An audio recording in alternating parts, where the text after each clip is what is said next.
Hello, ഇന്ന് എൻ്റെ ബ്രദറിൻ്റെ മോൻ്റെ രണ്ടാമത്തെ ബർത്ത്ഡേ ആണേ. അപ്പോൾ ഞങ്ങൾ റിലേറ്റീവ്സ് മാത്രമേ ഉള്ളൂ കേട്ടോ. അപ്പം നമ്മൾ അച്ചാമ്മ, മൂത്തപ്പച്ചിയുടെ രണ്ടാമത്തെ അപ്പച്ചിയുടെ മക്കളും ചേച്ചിമാർ, പിന്നെ ഇളയ ചേച്ചിയുടെ ഹസ്ബൻഡും മക്കളുമായിട്ടാണ് ഞങ്ങൾ പോകുന്നത്. ഞാൻ നേരത്തെ പോയിട്ടുണ്ടായിരുന്നു. വേറെ ഊബറൊന്നും പിടിക്കണ്ടല്ലോ. അപ്പോൾ പിന്നെ അച്ചാച്ചൻ പോകുന്ന കൂട്ടത്തിൽ തന്നെ എന്നെയും കൂടെ കൂട്ടിക്കൊണ്ട് പോകാൻ പറഞ്ഞിട്ടുണ്ടായിരുന്നേ. അങ്ങനെ ഞങ്ങൾ അവിടെ എത്തി. അപ്പോൾ അവിടെ ഗസ്റ്റ് എന്തോ ഉണ്ടായിരുന്നു, ചർച്ചിൽ നിന്ന് വന്ന്. അപ്പോൾ അവർക്ക് ടീ കൊടുക്കുന്ന കൂട്ടത്തിൽ ഞാനും തെർസയും അവിടെ നിന്ന് ചിപ്സും സ്നാക്സൊക്കെ എടുത്ത് കഴിച്ചായിരുന്നു കേട്ടോ കുറച്ച്. അത് കഴിഞ്ഞിട്ട് കേക്ക് കിട്ടിയ സമയത്ത് ഇതാ തെർസ ഒരുക്കാനായിട്ട് തുടങ്ങിയതാ. ചേച്ചി, പില്ലു, ചേട്ടനൊക്കെ റെഡിയായത്. കേക്ക് സെറ്റായിട്ടുണ്ട് കേട്ടോ. നല്ല കേക്കായിരുന്നു കേട്ടോ. എനിക്ക് സത്യം പറഞ്ഞാൽ നോർമലി ഈ വാനില ഫ്ലേവർ വരുന്ന കേക്ക് ഇഷ്ടമില്ല. പക്ഷേ ഇത് വാനില വന്നിട്ട് അകത്ത് നട്ട്സൊക്കെ നല്ലപോലെ കഴിക്കാൻ കിട്ടുന്നുണ്ടായിരുന്നേ. നല്ല കേക്കായിരുന്നു, നല്ല ടേസ്റ്റ് ഉണ്ടായിരുന്നേ. അങ്ങനെ പ്രാർത്ഥിക്കാനായിട്ട് തുടങ്ങി, കേക്ക് കട്ട് ചെയ്യാനായിട്ട് പോവുകയാണേ. സോ എന്താ പറയുക, ഭയങ്കര സന്തോഷമായിരുന്നു. കാരണം എന്താ വെച്ചാൽ നമ്മൾ എപ്പോഴും ഒന്നുകിൽ ആരെങ്കിലും ഒരാൾ കാണില്ല, നമ്മൾ 8 കസിൻസിലെ.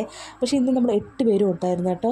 എനിക്ക് കേക്ക് കൊടുക്കുന്ന ടൈമിലാണ് മനസ്സിലായത് നമ്മൾ 4 പേരിൽ മൂത്ത അപ്പച്ചിയും രണ്ടാമത്തെ അപ്പച്ചിയും ഇല്ല. ഇവർ രണ്ടുപേരും പുറത്താണല്ലോ. മൂന്നാമത്തെയാണ് എൻ്റെ പപ്പ മാത്രമായിരുന്നു ഇന്നത്തെ ഈ ബർത്ത്ഡേ ഫംഗ്ഷൻ ഉണ്ടായിരുന്നത്. കാരണം ഏറ്റവും ഇളയ കൊച്ചു പപ്പ ഡ്യൂട്ടിയിലായിരുന്നു. അത് കഴിഞ്ഞതാ വാവയ്ക്കൊക്കെ ജ്യൂസ് കൊടുക്കുന്ന ടൈമിൽ എൻ്റെ ഡ്രസ്സിൽ ജ്യൂസ് കളഞ്ഞായിരുന്നേ. പിന്നെ ഞാൻ പെട്ടെന്ന് ചേച്ചിയുടെ ഡ്രസ്സൊക്കെ മാറ്റിയിട്ട് ഞാൻ ഫുഡ് കഴിക്കാനായിട്ടിരുന്നു. ബിരിയാണിയും ചിക്കൻ കറിയൊക്കെ ആയിരുന്നു ഇന്നത്തെ സ്പെഷ്യൽ. അതിന് ഫുഡൊക്കെ കഴിച്ചിട്ട് ഞങ്ങൾ ഇറങ്ങി. അന്ന് വല്ലാത്തൊരു മഴയായിരുന്നു. 4-5 മണിക്ക് എന്തോ തുടങ്ങിയ മഴയാണ്, തീർന്നിട്ടേ ഇല്ല. നല്ല മഴയായിരുന്നു. പില്ലുനത് ഉറക്കം വന്നിട്ടിരിക്കുകയാണ്. കാരണം കേക്ക് കെട്ടിയതിന് തൊട്ട് മുമ്പ് എന്നെ ഉറങ്ങിക്കിടന്ന ആളെ എങ്ങനെയൊക്കെയാണ് നമ്മൾ ഉണർത്തി കേക്ക് മുറിപ്പിച്ചത്. അത് കഴിഞ്ഞിട്ട് ഇതാ ലിഹാൻ ബേബിയും മിലോയും എല്ലാവരും വന്നിട്ടുണ്ടായിരുന്നു. മിലോയൊക്കെ സന്ധ്യയ്ക്ക് ഇറങ്ങി നിൽക്കുകയാണ് ഇങ്ങോട്ട് വരാനായിട്ട്. പിന്നെ മിട്ടു മാൻസി ഇതാ അവിടെ നമ്മുടെ വീട്ടിൽ പോയിട്ട് ഇവരെല്ലാവരും കൂടെ ഊബറിലായിരുന്നു വന്നത്. കാരണം മഴ കുറയാത്തതുകൊണ്ട് മിലോനെ കൊണ്ട് 2 വീലറിലും കൊണ്ടുവരാൻ പറ്റില്ല. പാവം ഇച്ചയാണെങ്കിൽ ജോലി കഴിഞ്ഞ് വന്നിട്ട് നനഞ്ഞാണ് വന്നത്, മഴ കാരണം. അങ്ങനെ അത് കഴിഞ്ഞിട്ട് ഞങ്ങൾ എല്ലാവരോടും ബൈ പറഞ്ഞിട്ട് ഞങ്ങൾ അവിടെ നിന്ന് ഇറങ്ങി കേട്ടോ.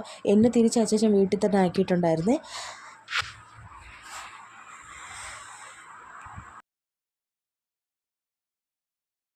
അന്നയ്ക്ക് ഒരാണ്